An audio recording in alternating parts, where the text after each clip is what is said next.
He holds a chair in the Talmud and Jewish law at Yeshiva University. And additionally, he serves as a senior lecturer and Halachic Supervisor of the Women's Halachic Hotline at Nishmat, and teaches at Yeshiva Har Tzion. He holds a BA from Princeton University and an MA in Jewish History from Yeshiva University and a Smicha. And he's married to Rav Assaf Bednarsh, who's a Halachic. Okay, thank you very much.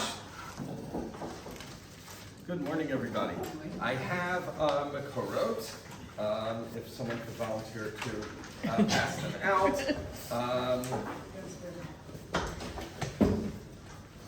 The Makorot are only in Hebrew. If you're comfortable following along, reading along with me, great. If you're not, then don't worry. You don't need to read along in order to follow. But I want to start with, we'll introduce the Gemara and a basic philosophical problem in the nature of halacha, which is that if you've followed halacha for any significant period of time, you probably noticed that everything is a machloket, right? You ask, is this mutter or asur, etc., and there's always more than one opinion. And the question is, what is the epistemological status of those different opinions, meaning who is right and who is wrong? Obviously, sometimes we can't know who's right and who's wrong, but theoretically, is there a right answer out there? And, let's say we would go up to the heavens and ask Hashem, is there a right answer out there? Is there not? And this starts with the Gemara number 1. There's a very, very famous Gemara. Amar Rabbi Abba Amar Shmuel Shalosh Shana Nechleku Beit Shammai Beit Hillel. For 3 years, Beit Shammai Beit Hillel argued. We're familiar with Beit Shammai Beit Hillel. They argue about everything all over the Gemara. Halalu Omer Halach Kmotenu, V'Halalu Omer Halach Kmotenu. These ones said the halacha follows us, and the other one said the halacha follows us. Okay, actually, this line seems redundant. Obviously, each side says the halacha follows them. What does this line end? Okay, maybe if we have time someday for another shir, we'll answer that question. But what happened in the end? Yatsa bat kol va'amra. A heavenly voice rang out and said, Eilu ve'eilu divrei Elokim chayim. These and these, they're both the words of the living God. V'halacha ke Beit Hillel, and the halacha follows Beit Hillel. Meaning, practically, there has to be a psak halacha. Everyone has to figure out, an authority to ask how to paskin. Theoretically, back in the old days, there was one central authority. There was one central authority, which is called the Sanhedrin or Beit Hagadol, that sat in the Beit HaMikdash and that paskind, sort of a binding supreme court for all of halacha. So the halacha follows some. Who we follow? Beit Hillel. But even though we follow Beit Hillel, that doesn't mean that Beit Shammai is speaking nonsense. They're both the words of God. So somehow, this already presents somewhat of a conundrum. Even though sort of we follow, the halacha follows one of them, the other one is also saying the words of God in some sense. This concept is fleshed out in a little greater detail in Makor number 2, the Gemara in Chagiga, darshins a pasuk from the end of Sefer Kohelet. And talking about the words of the pasuk starts with Divrei Chachamim, the words of the Chachamim, and what is the drasha number 2? Ba'alei Asupot, masters of Asifa gathering. Elu Talmidei Chachamim sheyoshvim Asupot v'oskim b'Torah. These are Talmidei Chachamim who sit in different groups and learn Torah, right? There's different groups, even nowadays, right? You will not be surprised to hear there are different groups of Torah scholars who follow different ways of looking at things. Halal m'tamim v'halal m'tarim. This group says tahor, this group says tamei. Halal osrela, this group says also, this group says mutter. That's what, nowadays comes up very, very often. What's the halacha here? Well, this group says, all the rabbis in this group say asur, all the rabbis in that group say mutter. Halal, posel halal, much of this one says pasul, and this one says kosher. Shema yomar adam heyach ani lamei Torah me'ata. Lest someone say, so how can I learn Torah? What's the point of learning Torah? If there's just different opinions, then what's the point of learning? Because everyone's wrong. They're just saying. So the answer is no. Talmud Lomar, the pasuk comes to teach us, Kulam nitnu meruah echad. They were all given from one shepherd. Shepherd here with a capital S. Kel echad nesanan, one God gave them, Parnas echad amran, one supporter of the world, said them, Ipi Adam kol masim baruch hu. even though the two opinions contradict one another, they both come from the mouth of the master of all actions. As it says in the Revelation Har Sinai, the very intro to the Seret HaDibrot, God spoke Kol Hadvarim Ha'elu in Gemara. Whenever it says the word Kol in the Torah, that's always coming to add something that it's a rebuy that we wouldn't have known. So God spoke these words, is the words in the Chumash. What does it mean, Kol Hadvarim Ha'elu? Not only did he say the words in the Chumash, not only did he say the interpretation of the Chumash that we follow, but he said both opinions on Har Sinai. You should eat, therefore make your ear like a hopper. It's something from the old days with milling wheat, where you just put in a lot of wheat. So it means take in a lot. And get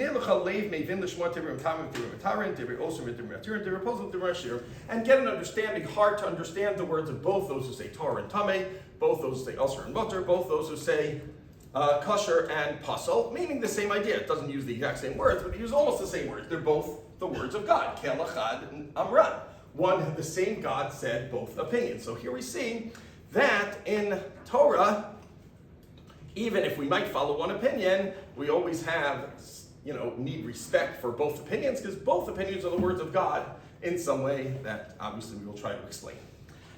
Before we get into the explanation, I want to point out that this is true not only in the realm of halacha, but in the realm of agadah as well.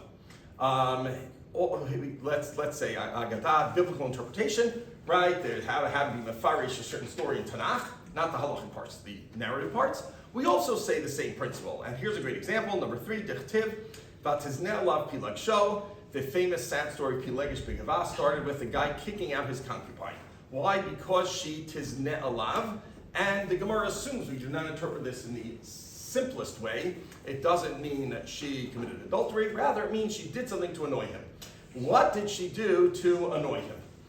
Again, whether or not he was justified in getting annoyed is not the issue. None of the people there are, in this story, are our heroes. But how did the story happen? He found a fly. When she served him, there's a fly, and that made him very upset. He found a hair, which made him very upset. But Ashli Rav Yahar, so Rav Yahar taught one of the two Mefarshim, found Eliyahu Navi. Amarli, my Kabbalah Kadosh Baruch says, what's Hashem doing? Right? Meaning, what's Hashem doing now? Eliyahu Navi should know. So the answer is Amarle. Asik b'Pilegesh b'Giva. Okay.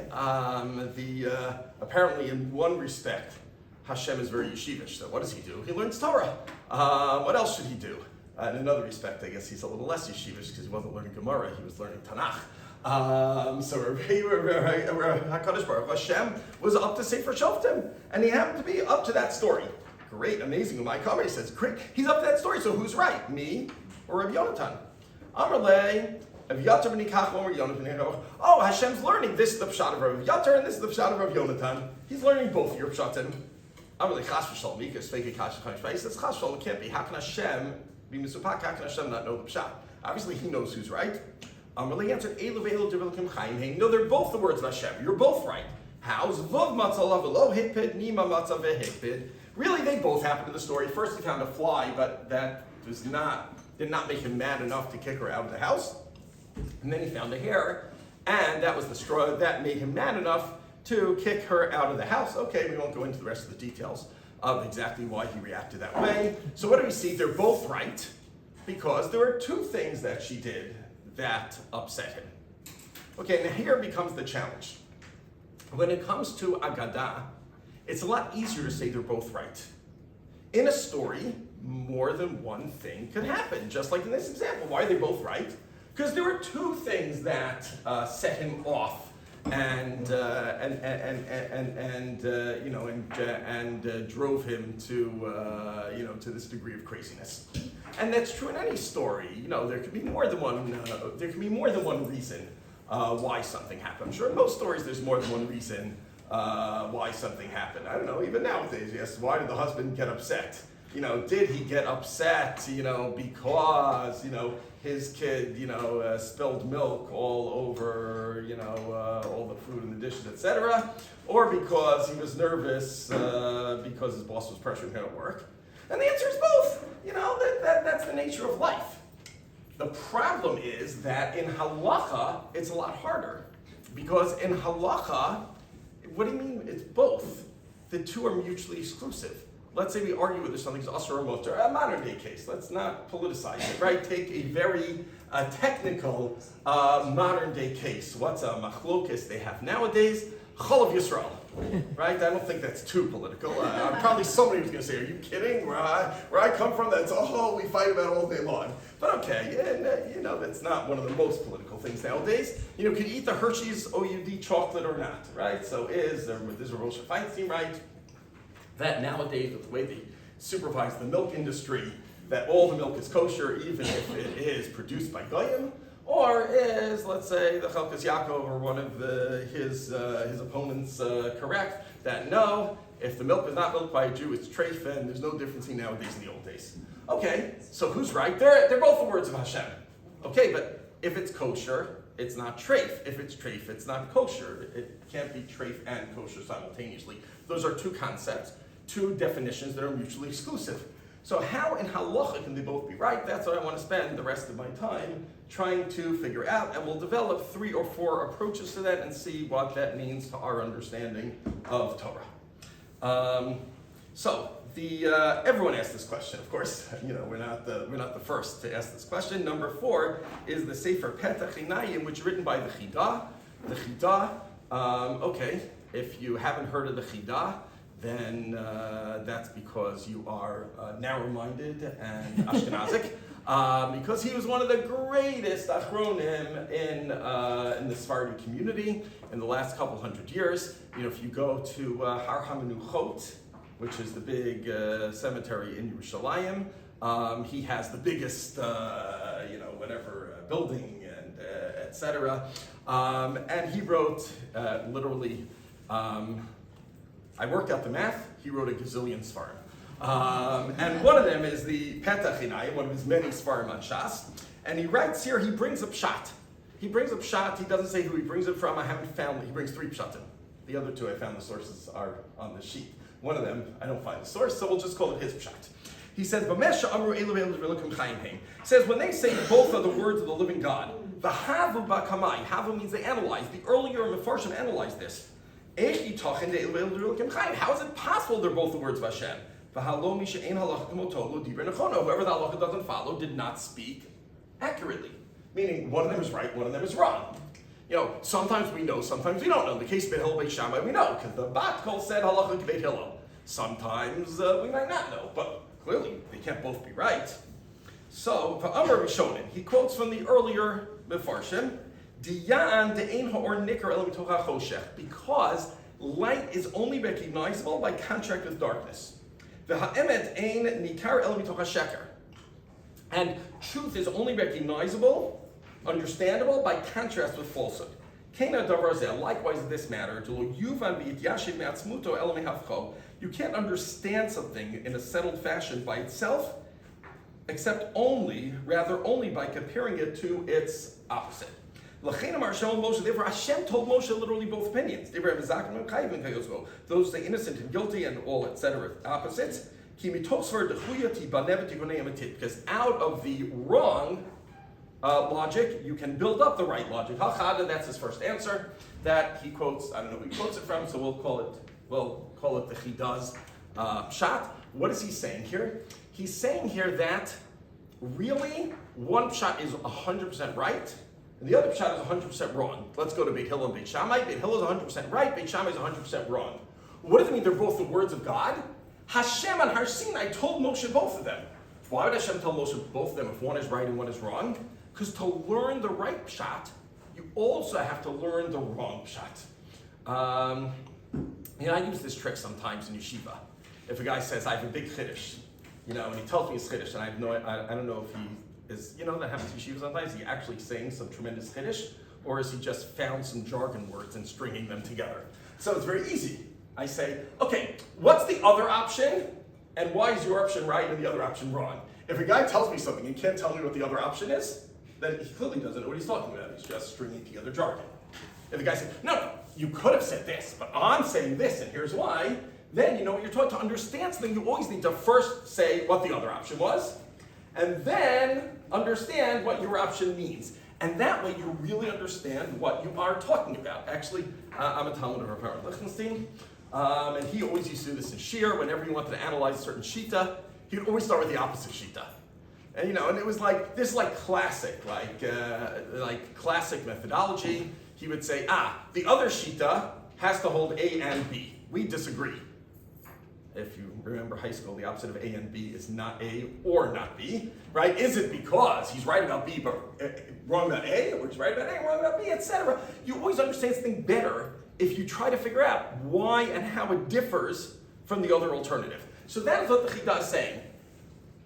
Only one is true. There's truth value in only one Shita, but there's academic, intellectual value in both Shitot.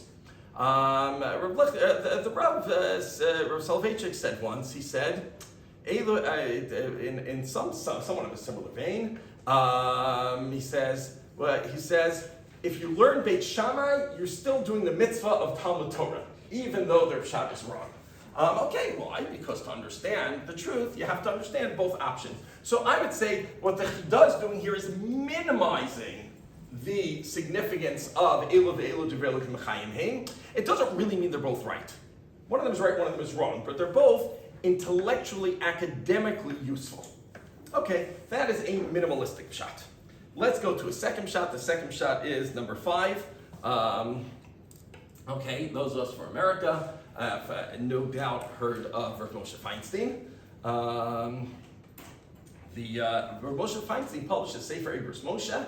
If you really take a broad view of 20th century halachic literature, the Igros Moshe of Rav Moshe Feinstein is a bold work.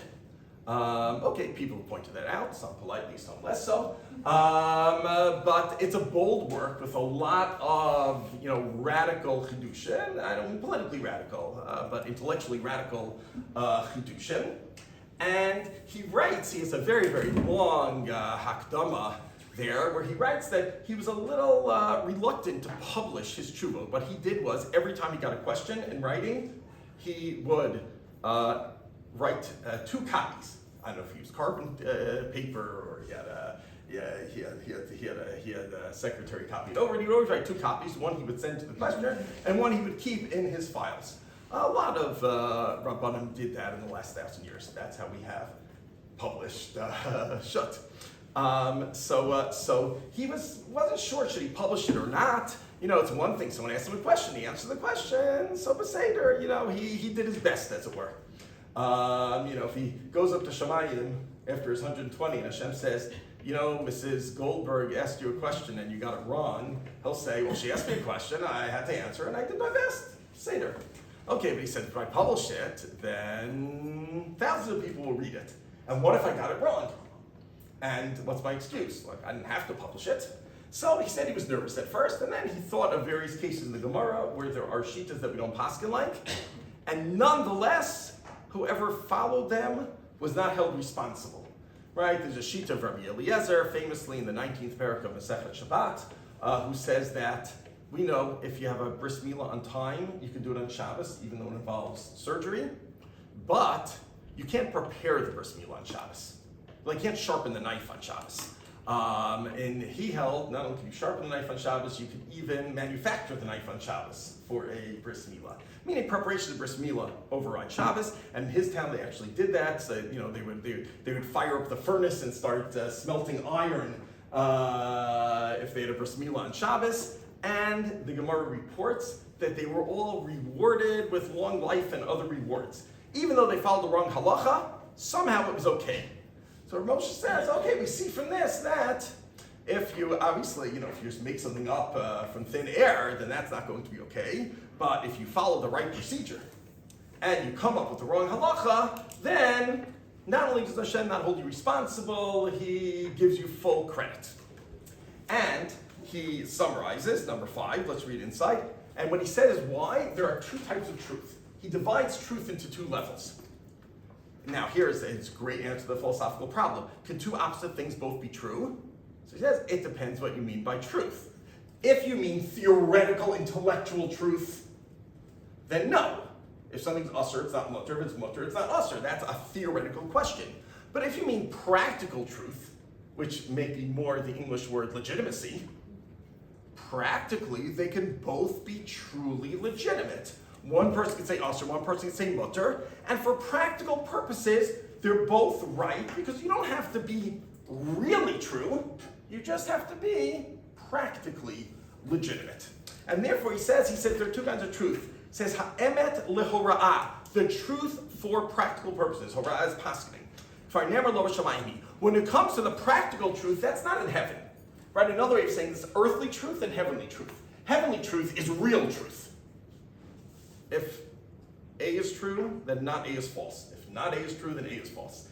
But earthly truth is not real truth. Earthly truth is the best that human beings can do. It's not in heaven. So how do you get earthly truth? Not from heaven.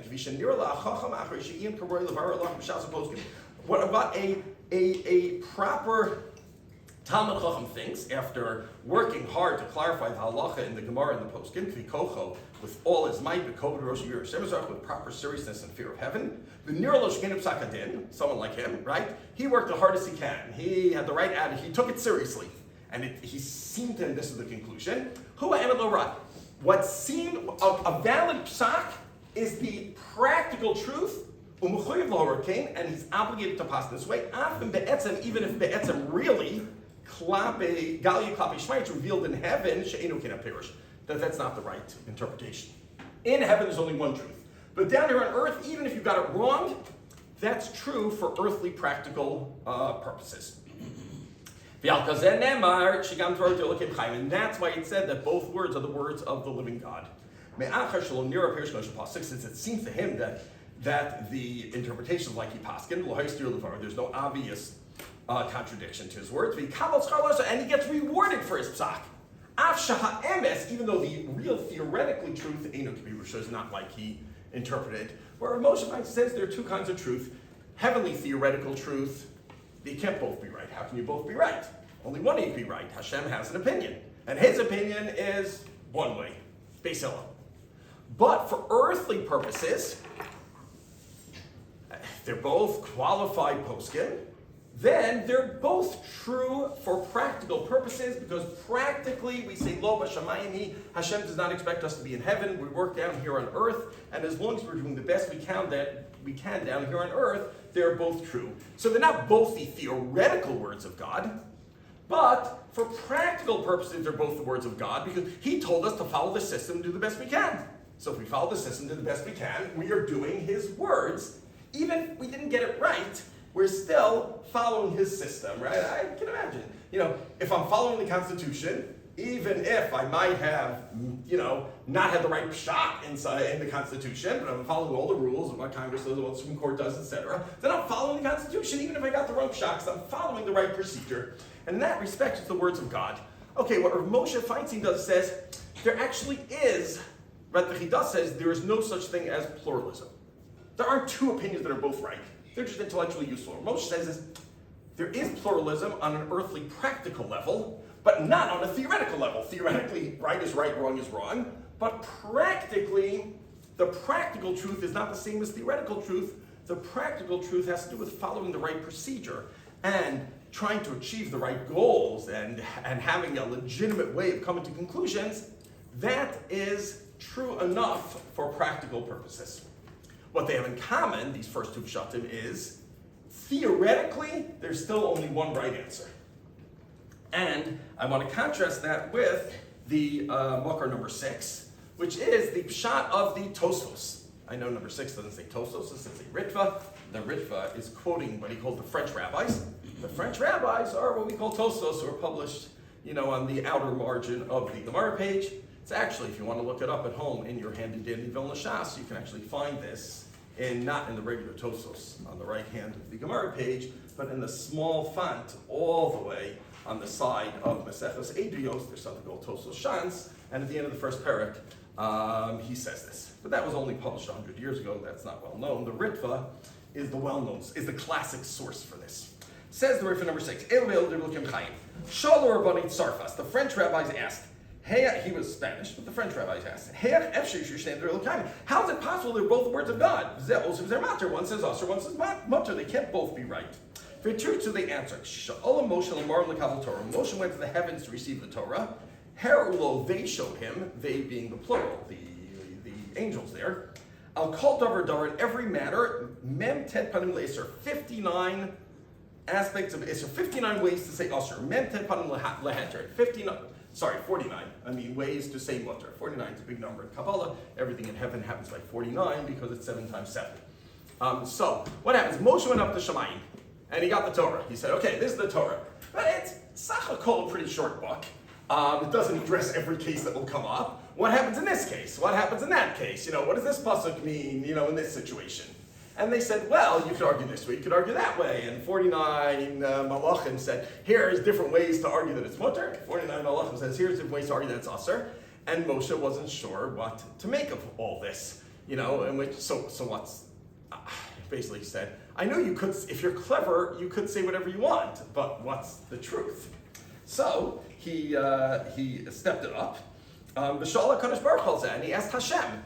He says, okay, I come here to the yeshivas, the heavenly yeshiva, and they just give me a lot of possibilities. But what's the truth? And interestingly, Hashem did not answer. Amar, Hashem says, oh, I'm not telling you. It's up to the chachamim of each generation. V'yachra kim motam, and the psak is like them, meaning, in each generation there will be chachamim. Once upon a time, in the good old days, there was a Sanhedrin of 71 chachamim who sat in the chamber called Lishka Hagazit in the Beit HaMikdash, and paskened, okay, but in every generation there are chachamim.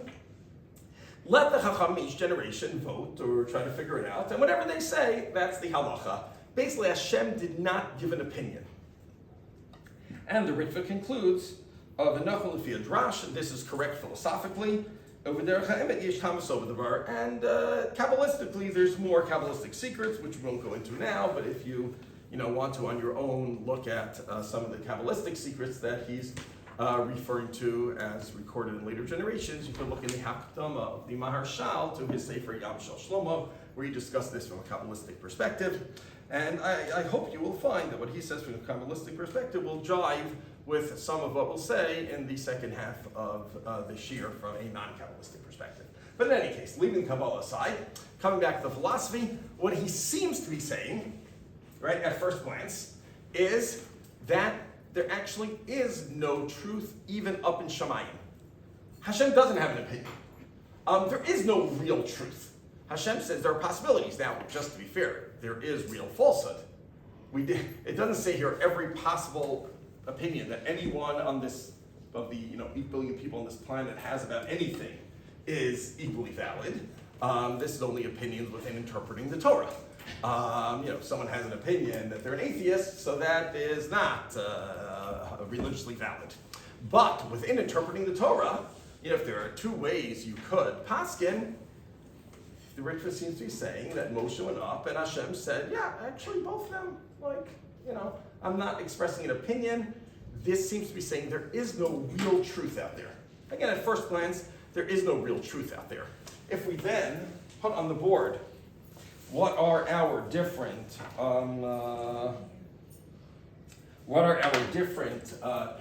here? Here we have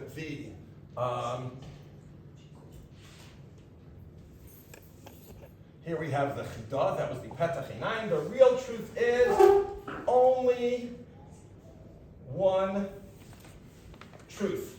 And what was Beit Hillel? Let's take an example. And Beit Shammai, the first shot we have, Beit Hillel was 100% right. And Beit Shammai was 100% wrong. But intellectually important to know. That was the first shot. Remember, our second shot is the Igor Moshe of Rav Moshe Feinstein. He says the real truth is there's only one truth in heaven. And Beit Hillel is 100% right. And Beit Shammai is, take that example, 100% wrong. But there's a second type of truth, which is practical earthly truth. And in that practically earthly truth, they're both 100% right, because for practical purposes, you can both be right, meaning you're both 100% legitimate. The third shot we saw, which perhaps is the intention of the Ritva / Tosfos, the Ritva quoting Tosfos, is that the real truth is that there is no decision, right? This shot is 100% right. The other shot is 100% wrong. If you ask, so why did the heavenly voice tell us to follow Beit Hillel? I guess because practically they knew it would be better for Judaism if we, managed to coalesce around someone, and it would just be too hard to work with Beit Hillel, Beit Shammai's divergence. But what he seems to be saying is there's no real truth out there. Hashem doesn't have an opinion, right? Like the real truth. Hashem doesn't have an opinion. He says whatever you do is fine. It's, whatever you pick for the menu is fine. Obviously there are things not on the menu. You shouldn't worship idols. But here's the menu. Whatever you pick is fine. Hashem doesn't have an opinion. This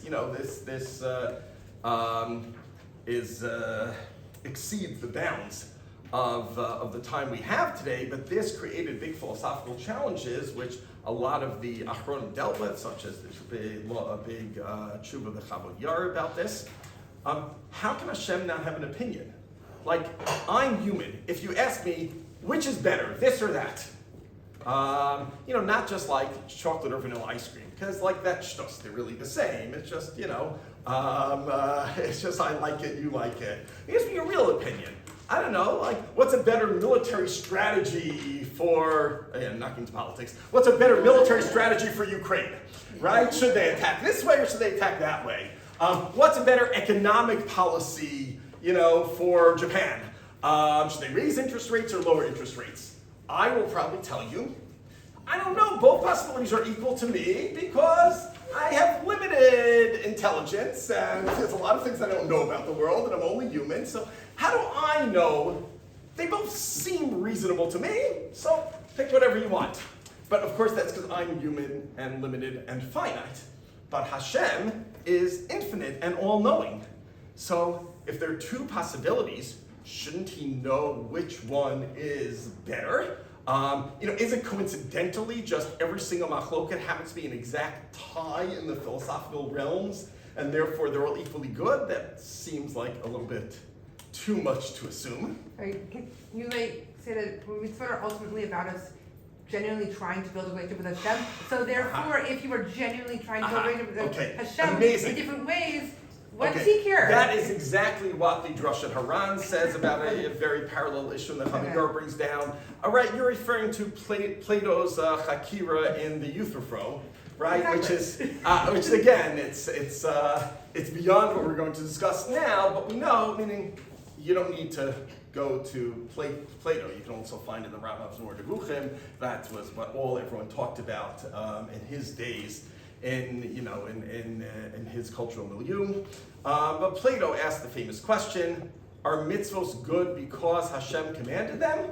Or did Hashem command them because they're good?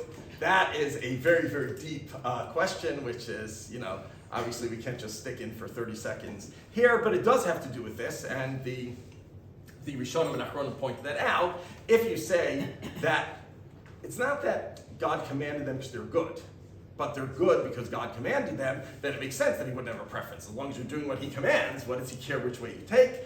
The Ran already said in a very similar context, he says, but that's not mainstream Jewish philosophy. That is minority opinion Jewish philosophy. The mainstream opinion Jewish philosophy is not that mitzvahs are good because God commanded them. God commanded them because they're good. Mitzvot are not a result of arbitrary will, which become good after they are commanded, but they flow from divine wisdom, who sees things deeper than we can see and knows what is the best thing to do in all circumstances. So if so, then it becomes a little tricky. Now it's possible. It leaves you a bit of a, as we say, a hefkervelt, philosophically, that there is no real philosophical answer. Hashem has no opinion. There's no real truth out there. Again, there is real falsehood out there. There are things that are not interpretations of the Torah at all. But there is no real answer out there. The answer is, here's a menu. All the options are equally, all the options are philosophically equal. That might seem to be what the Ritva means. I'm obviously hinting that I'm going to claim he means something different. And to claim he means something different, I want to get to the fourth approach, which is, going to be, as it were, my preference. And I want to start with the Rashi. What I'd like to do is just put together a Rashi and a Maharal. Those of us who have been hung around Israel enough to be familiar with the thought of Rav Kook will find that it very much jives with the thought of Rav Kook as well, but I'm not going to deal with that today. I want to look at this Rashi. Now, this Rashi is a throwaway line in the midst of a very, very technical Rashi, where he's trying to explain in the Gemara why, if we're not sure exactly what two Amoram, two rabbis in the Gemara argued about, did they argue theoretically what makes sense, or did they argue about what they heard from their Rebbe? He says, we'd rather say they argue just theoretically what makes sense than that they argue about what they heard from their Rebbe. Why? So if they argue what they heard from their Rebbe, then one of them is just making a gross error. If I say my Rebbe said mutter, and you say that same Rebbe says, I heard Rav Lichtenstein say it was mutter, you heard Rav Lichtenstein say it was usher, one of us is making a gross error. If I say, it makes sense to me that it's mutter, and you say it makes sense to you that it's usher, then we're just using our judgment. So that's the context here, very technical context, but in that technical context, Rashi happens to one of the rare cases where he analyzes and makes use philosophically of the concept of Elo ve'elo divrei Elokim chayim. So what's his Rashi? Let's just read Makor 7 inside, but let's skip to the middle of the sixth line. The middle of the sixth line has the word aval. Aval ki pligi trei amorei b'dino b'isrei heter. When two amorim argue about dinei mamonot, money, or what's asur and mutter, kol chad amar hachim mistaber taima. Each one says, this is my logical reason. Ein kan sheker, no one's lying. If I say, logically I think it's mutter, you say logically you think it's usher. We're not lying, we're just using our judgment. Kol chad v'chad svari dekamar. Each one is saying their logic. Like obviously, I'm truthfully saying that I see this logic. You're truthfully saying you see that logic. Mar Yohev Tam Leter, one gives logic why it's mutter, Mar Yohev Tam Lisur, one gives logic why it's usher. Mar Medami Milta Lemilta Hachi, one compares one matter to another thus, so Mar Medami Libinyan Achrina, one compares it differently. How does halacha work? You're always comparing things. We have a corpus of, probably other legal systems also work that way. I'm not so familiar. You have a corpus of all the books in front of you that say this is usher, that's mutter, this is usher, that's mutter. You have a new case. Is it comparable to this precedent that's usher, comparable to that precedent that's mutter? We're each comparing. And you know it works in life. Like, is it really comparable to this or that? The answer is yes. Half and half, right? Like, there are a lot of in-between cases in life, right? So no one's lying. The and then you could say they're both the words of God. Why are they both the words of God? Because they both have logic. They both are comparing. It's somewhere in between. And therefore, zimnim d'shayach haytaim, sometimes one reason will apply. Zimnim d'shayach haytaim, sometimes the other reason will apply. Meaning, and sometimes this side will be right, sometimes that side will be right. Why? Shatam, again, if one of them is saying nonsense, then they're never going to be right. But if a reasonable, smart, educated person could say this, and a reasonable, smart, educated person could say the opposite, obviously it's somewhere in between. So maybe in one case it'll be mutter, in one case it'll be usher. As he ends with, the logic changes based on subtle shifts in the circumstances. Shinoi muad, subtle change in circumstances. It might depend on the circumstances. Now, I'm not saying it depends. I'm saying it's always usher, and you're saying it's always mutter. But it might depend on the circumstances because it might be somewhere in between. So that's Rashi being mechanish to us here. There's a concept of elu ve'elu divrei Elokim chayim heim, and it has to do with, right, something being in between, and maybe, like it's not all the way to one side or the other side. And that, I think, opens up a new perspective, which is really developed. If you flip the page, Makar number 8 by the Maharal. The Maharal, as we know, okay, I know our guest lecturer is allowed to mention their pet peeves. Okay, nonetheless, my pet peeve is, of course, that if you say the word Maharal Prague, what's the next word on everyone's tongue?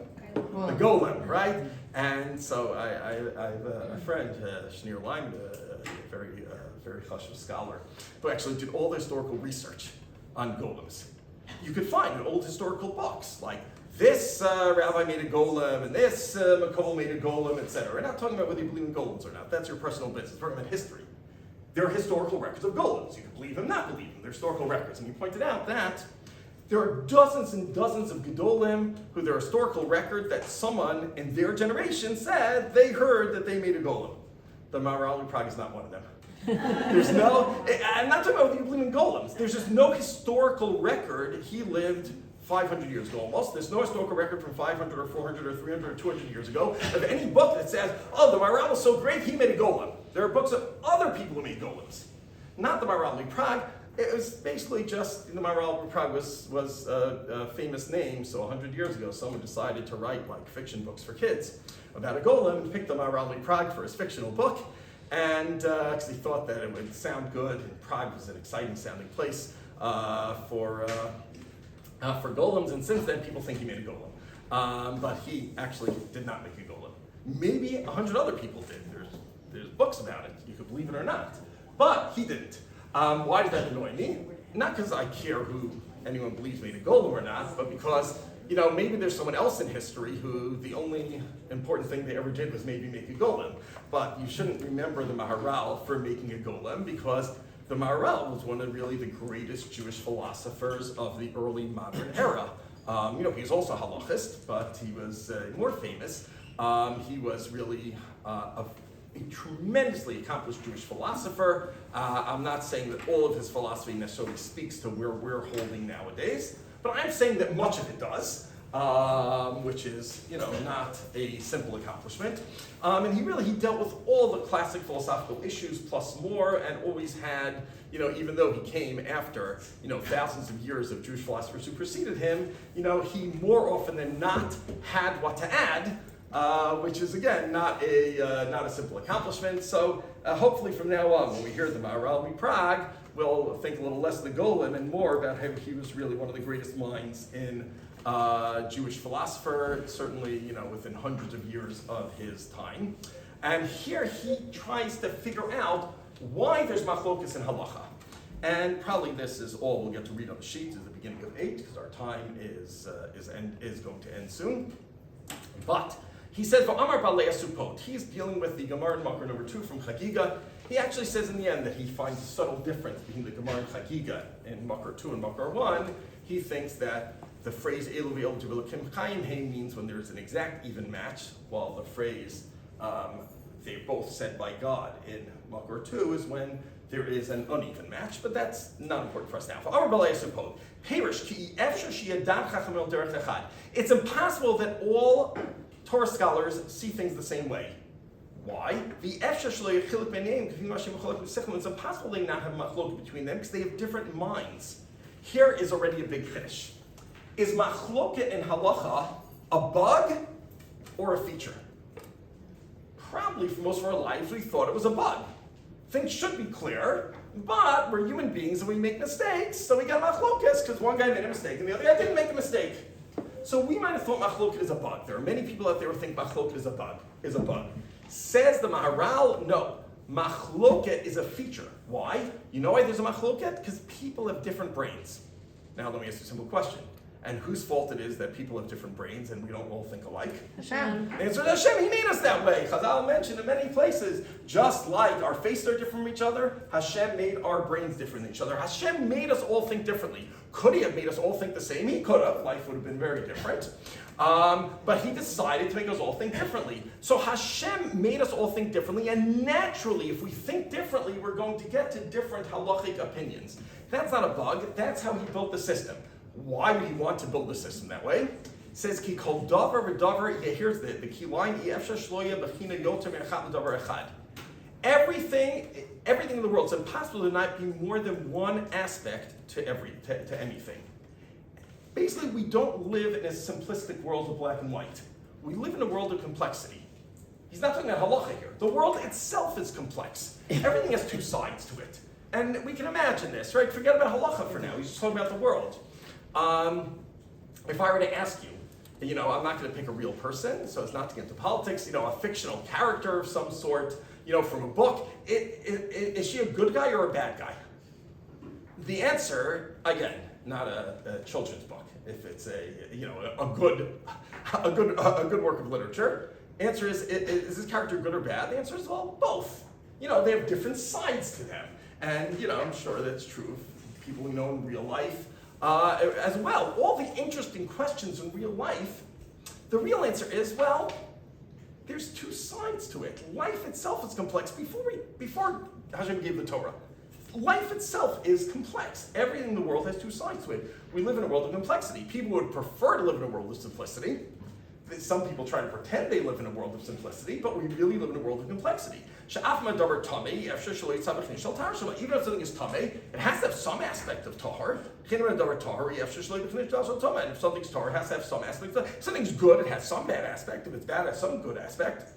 Only in the theoretical world of mathematics or Platonic forms, as they say, there are like pure ideas. In the real world, everything has two sides to it. People have different brains. And it's impossible that everyone think the same way. Like we'll explain. Everyone sees one side in accordance with the nature of their brain. Classic example. You have a pessimist and an optimist. They just have different brains. Again, I don't care if it's nature or nurture, they look at things differently. And you ask them about a certain scenario, what do they think? You'll get two different answers, and they're both right. One is seeing the risks, and one is seeing the benefits. Everyone sees things in their own way because they're coming from a certain place. And they're both seeing the truth, because the world is complex. And I say good and you say bad, we're both right, because we can each only see part of the complexity.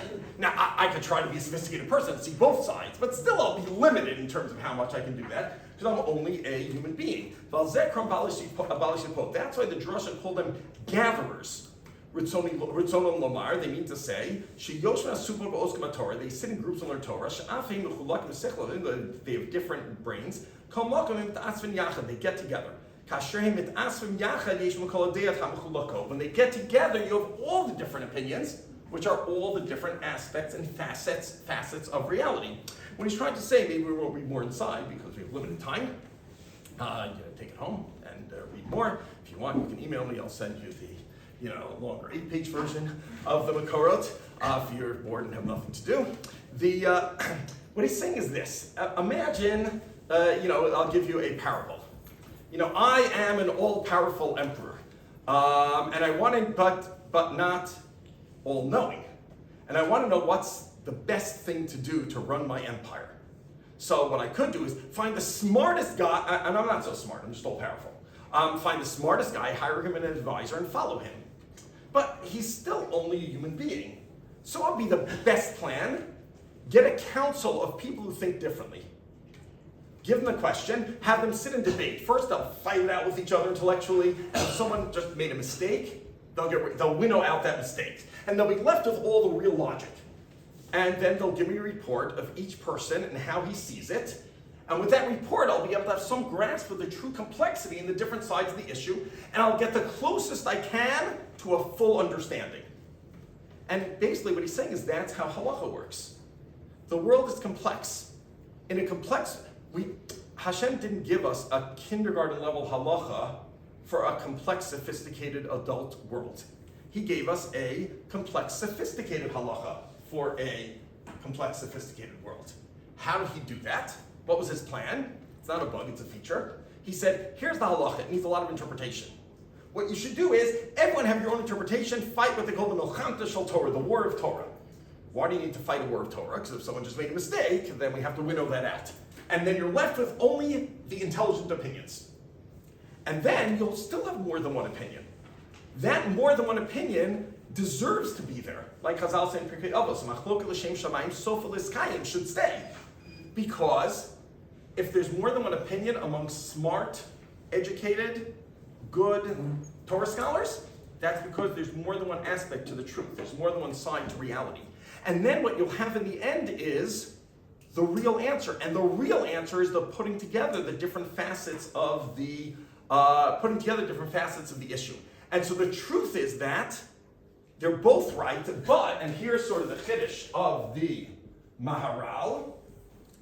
What's the real truth? The real truth is complex and has multiple facets. And what's the real answer? Beis Shammai is 50% right, and Beis Hillel is 50% right. His big chiddush here is, you don't have to say right and wrong. It's not binary right and wrong. You have part of the truth and you have part of the truth. There's a famous mashal they use this. I'm not sure if this is found in our Makoros, the mashal in general philosophy, right? There are 4 blind men who, and maybe you've heard this mashal, right? In their front yard, all of a sudden something shows up in their front yard and they don't know what it is, and they can't see. And they go out and try to feel it, and one of them says, it's sort of like a tree trunk. Must be a tree.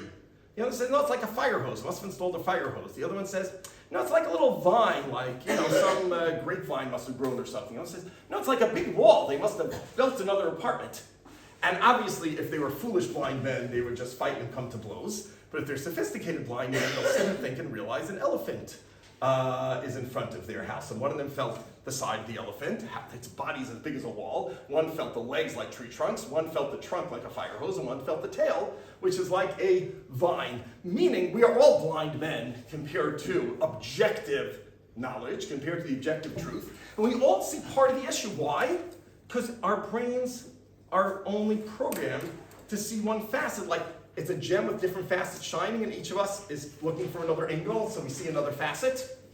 And that's why Elu ve'elu became Chaim here, because we all have part of the truth, and only together we can make the full truth. And I think this explains a lot of things, and I don't know, when am I supposed to stop? Like 2 minutes, okay. So I'll take what rabbis call 2 minutes,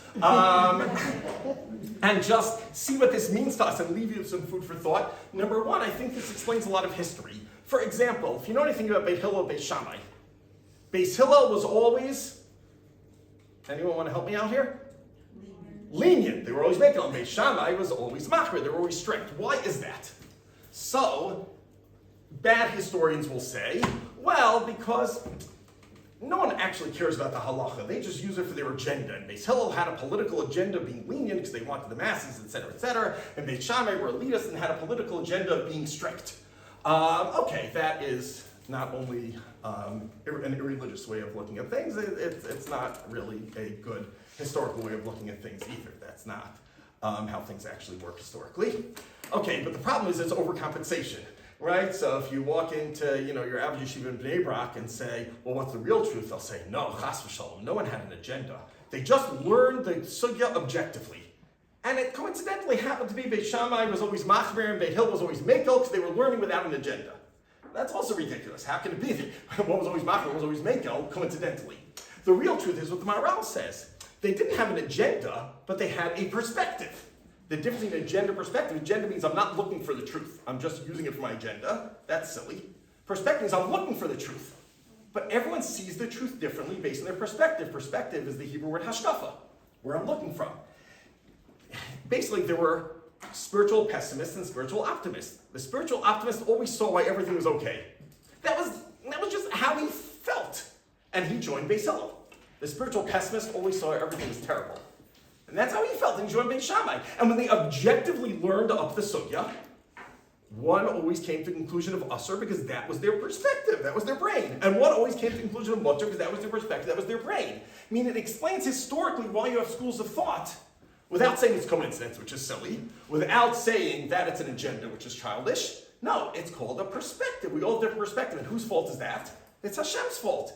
Not fault, as it were, of course. It's Hashem's plan. And that's how it's supposed to work. You have the pessimist and the optimist. They come out with 2 opinions. And over the generations, you take those 2 opinions and you get a more sophisticated understanding of the truth. I think, just 2 last, I think that's really what the Ritva meant also. I think this explains why halacha is sometimes different in different generations. Why in one generation were they very machmir on something, and in another generation they were very mekel on something? So the answer is, As Rashi says, well, if the truth is complex, and if something's usher, then why were they makel in one generation? Oh, because they just decided to violate the halacha. No. If something's mutter, why are they machmer in such? They just decided to be extra from unnecessarily. It doesn't make sense. But if something is complex, then maybe the answer is it's so complex that in this circumstance Hashem wanted it to be mutter, because you really need to be makel too hard. And in this circumstance, you want it to be usher because it's really not necessary and could lead to some, in your spoiled generation, perhaps could lead to some untoward results. If something's really complex, of course, it should be usher in one circumstance, mutter in another circumstance. And how do we know that? Well, because the rabbis of one generation look at it objectively and say, boy, this seems usher. The rabbis of another generation look at it objectively and say this seems mutter. Why? Because in each generation is a different perspective, and they're meant to see the two sides of the issue. And that's not a bug, that is a feature. And just to end with, I think this explains the history of halacha. If he's right, if Eila ve'Eila means truth is complex and no human being can see the whole truth, we all each contribute a side, it doesn't have to be 50-50, call it 90-10, call it whatever you want. This explains how halacha works. You open a Shulchan Aruch, what does it say? A Shulchan Aruch is supposed to be, literally, it's a set table, everything's set there. Like, everything should be simple. You open the Shulchan Aruch, everything's not so simple. Sometimes says usher, sometimes mutter, sometimes says depends on your local custom, sometimes says mutter, but it's better to be machmir. Usher, but if you're going to lose money, you could be makel, etc., with all these 100 different levels of in-betweenness. How do you look at the history of halacha? In my opinion, the wrong way is to say, there is one truth out there, but we don't know what it is, and every generation we have more and more doubts about what it is, so we hedge our bets and say, maybe, maybe not, who knows, and we sort of stumble and grope in the dark, and that's how we end up with our Shulchan Aruch. That's until you read the Maharal. The Maharal would say no. It's not that we know less and less every generation because we have more machlokas. We know more and more every generation with more machlokas. Really, if the Shulchan Aruch doesn't have a clear ruling, that's because the truth is not clear. The truth is clear, but it's complex. The truth is not simple. It's complex, there's two sides to it. And if there's two sides to it, what does Hashem want us to do? He wants rabbis to argue, say, I say usher, I say mutter, because naturally it's how they see things in this like emperor's council. And then the next generation puts them all together, gathers them all together and says, you know what? Look at who's on the usher side, who's on the mutter side. The answer is, you weigh the two sides of the issue. This is mutter. This is mutter, but better be machmer if you can. This is, follow your local custom. This is usher, but if you're stuck, you can be makel. This is usher, but only if you're really stuck, you can be makel, etc. All of these compromises are not compromises, they're complexity. And what basically the Shulchan Aruch is not hedging our bets. Shulchan Aruch is applying complexity, as Rashi says, it depends on the subtle shifts of circumstances, and it's a totally different way of looking at the history of halacha. We're revealing the different sides of the issue, coming to a complex conclusion, and applying that in real life, as Rashi says, and that's why so many things depend on the circumstance, because in a sophisticated, complicated world, everything's going to depend on the circumstances. Okay, there's a lot more to think about, but I think I hopefully have successfully chosen the basic ingredients that we need, and I wish everyone a lot of hatzlacha in the rest of our summer program and the rest of our Talmud Torah for the rest of our lives, and enjoy our time in this really, really very special place. Thank you.